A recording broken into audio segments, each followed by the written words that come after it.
The proposals set out in a government green paper have caused a huge amount of anxiety and concern amongst disabled people and their families, the MPs write in their letter.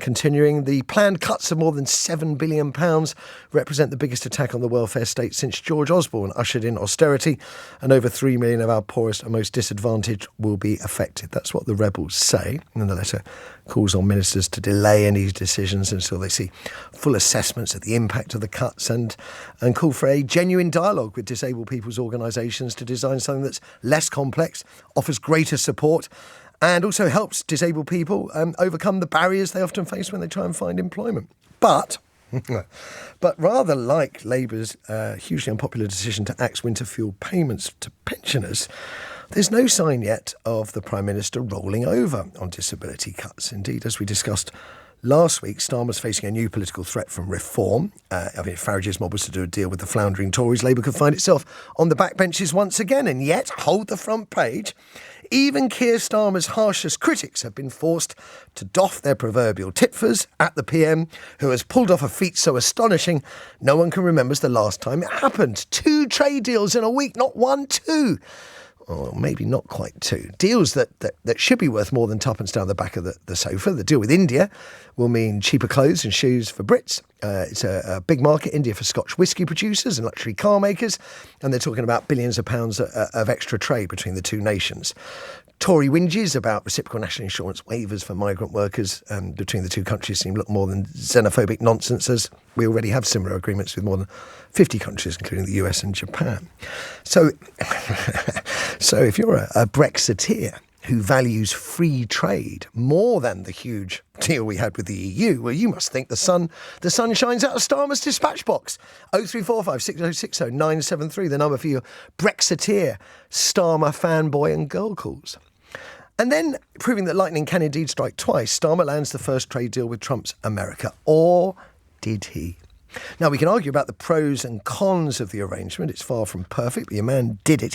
He's brought it home, something that Boris Johnson promised but failed to deliver, like everything else that came out of his mouth. His predecessor, Theresa May, promised a trade deal. She failed to deliver. Liz Truss, Johnson's successor, promised a trade deal with the US. Failed as well. She was only in the job for 5 minutes. And the last Tory to have a go, Rishi Sunak, also came away empty-handed. Now, if you consider our Tory-supporting press hailed Truss and May as channeling the spirit of their hero Margaret Thatcher, and they thought that Boris Johnson might have a touch of the Winston Churchills about him. I know it seems ludicrous to say such things now, doesn't it? But if those Tories were so great and couldn't land a US trade deal between them, then Starmer must have a direct line to God, or at least whoever's the Pope. Absolute genius, we should say, yeah? He's done it. Or has he? I mean, Starmer wouldn't be the first leader to find they're more in step with the international political scene than they are with events back at home. And I think it would be fair to say that our Prime Minister has shown himself to be adroit on the world stage. But is he struggling to see the big picture here in the UK? And maybe I'm wrong, selling a memorandum of discussion as a trade deal with the US when it hasn't been ratified and may never get ratified is shrewd politics, one could argue, especially if Starmer can persuade you lot, dear listener, to buy into it. As I said, it's a trade deal or not a trade deal. Either way, has he done something that 4 Tory Prime Ministers have failed to do? If you believed in Brexit, has Starmer now given you, your first win, your Brexit win, free trade deals? Or, as some economists are saying online, is the US trade deal nothing of the sort? 0345 6060 973 is the number. Have you changed your view of Keir Starmer? I'm going to turn for guidance first to Martin Abrams, spokesperson for Momentum, Labour councillor in Lambeth as well. Good morning to you, Martin. Lovely to see you. Yeah, good morning, Matthew. Pleasure to be here. So let's talk about the US trade deal first of all. Is it a trade deal? Well, it's a Donald Trump deal, and I think that's the most dangerous thing because, as we know, Donald Trump, wakes up in the morning, often stays up through the night on his version of Twitter, Truth Social or whatever it's called, and he makes deals and breaks deals on a complete whim. And I think the danger with what the UK and Keir Starmer have done here is they've just taken the knee to Donald Trump, and it comes across, I'm sure, to many people as sycophancy. And, I think one of the biggest cards we could have played which is a state visit, with all the pomp and ceremony, all the things that Donald Trump loves, being treated like the king that he clearly, or, an oligarch that he clearly believes that he is. We offered him that straight away.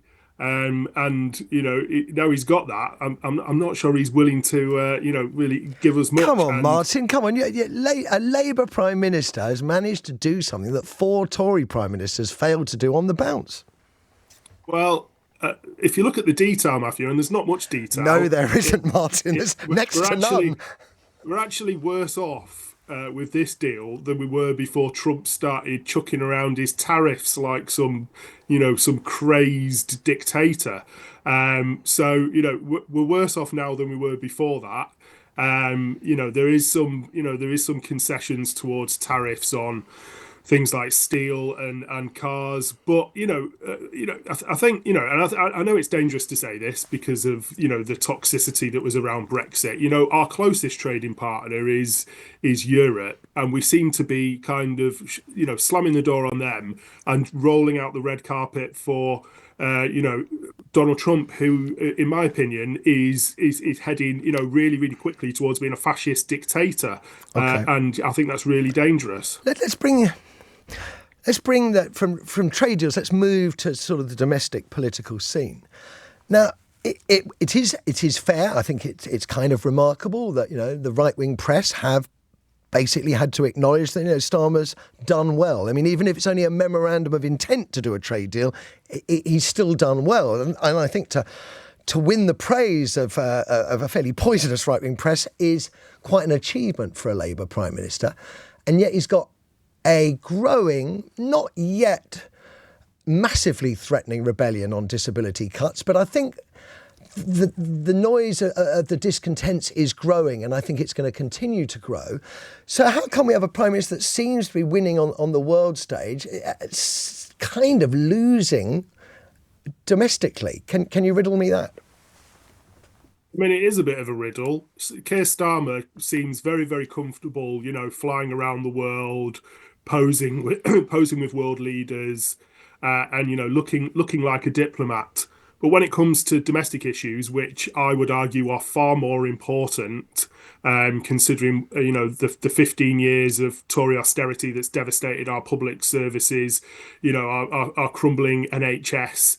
And the like, he's less popular than Rishi Sunak, which is a damning indictment after less than 10 months in his premiership. And the first chance that the voting public had to cast their opinion on Keir Starmer's premiership was last week under the local elections and the by-election in Runcorn and Helsby, and it was absolutely catastrophic for Labour. Let's not beat around the bush. It was an absolute catastrophe. And I've, as a Labour councillor, I've been out knocking on the doorstep, talking to residents. I hear from residents all the time, and two of the biggest issues that they talk to me about is the cuts to winter fuel allowance and the cuts to disability benefits, and actually just how deeply unpopular Keir Starmer is. So I think maybe it'll change, Martin. Maybe maybe he was distracted, doesn't pay much attention to local elections, with previous administrations that told us don't really matter. Maybe he's been preoccupied with delivering on Brexit in a way that many vocal supporters of Brexit have failed to do. Martin, lovely talking to you as usual.